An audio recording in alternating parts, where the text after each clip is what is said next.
பல போராட்டங்கள், சமூக நீதி போராட்டங்கள் தென்னிந்தியாவிலிருந்து தான் தொடங்கி இருக்கிறது. தென்னிந்தியா என்பதை விட தமிழ்நாடு என்பதுதான் பொருத்தமானது. தமிழ்நாடு பல மாநிலங்களுக்கு முன்னோடி மாநிலமாக இருந்திருக்கிறது. இதிலும் நாம் ஏன் முன்னோடி மாநிலமாக இருக்கக்கூடாது என்கிற அந்த உணர்வோடு இன்றைக்கு வழக்கறிஞர் சமூகம், தமிழ்நாட்டை சார்ந்த வழக்கறிஞர் சமூகம் இதை உறுதியாக பற்றி கொண்டிருக்கிறது. இந்த போராட்டத்தை முன்னெடுக்க வேண்டும் என்பதில் உறுதியாக இருக்கிறது என்பதை எண்ணி நான் பெருமைப்படுகிறேன், மகிழ்ச்சி அடைகிறேன்.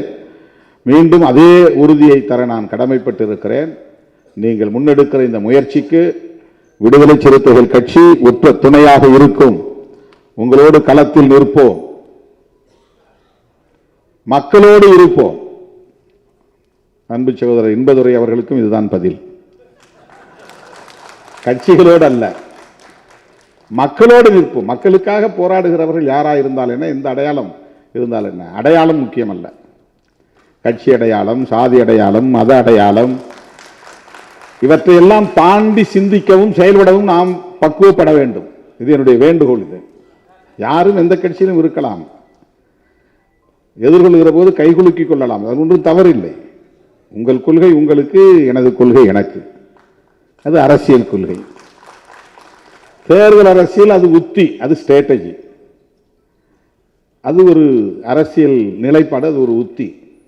இவற்றையெல்லாம் தாண்டி மனித உறவுகள் மேம்பட வேண்டும். ஹியூமன் ரிலேஷன்ஸ், இவற்றையெல்லாம் தாண்டி மனித உறவுகள் மேம்பட வேண்டும். இவற்றையெல்லாம் தாண்டி மக்களுக்கான போராட்டங்கள் வலுப்பெற வேண்டும். காவிரி நீர் பிரச்சனைனா எல்லாரும் ஒன்னா இருக்கணும் நம்ம விரும்புகிறோம். ஈழத்தமிழர் பிரச்சனைனா கட்சி அடையாளங்களை தாண்டி எல்லோரும் ஒன்றாக நின்று குரல் கொடுக்க வேண்டும் என்று விரும்புகிறோம். அதுபோல மக்கள் விரோத சட்டங்கள் நடைமுறைக்கு வருகிற போது ஒரு எதேச்சதிகார ஆட்சி பீடத்திலே இருக்கிற போது நாம் மக்களோடு நிற்க வேண்டும், மக்களுடைய உணர்வுகளோடு நம்மை கரைத்துக் கொள்ள வேண்டும் என்கிற புரிதல் விடுதலை சிறுத்தைகள் கட்சிக்கு உண்டு. தேர்தல் நிலைப்பாடு முற்றிலும் வேறானது.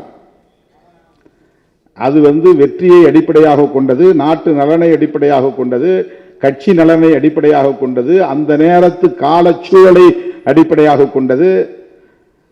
முரண்பாடான முடிவை கூட எடுக்க நேரும், அது ஒரு கட்சிக்கு நேரும்.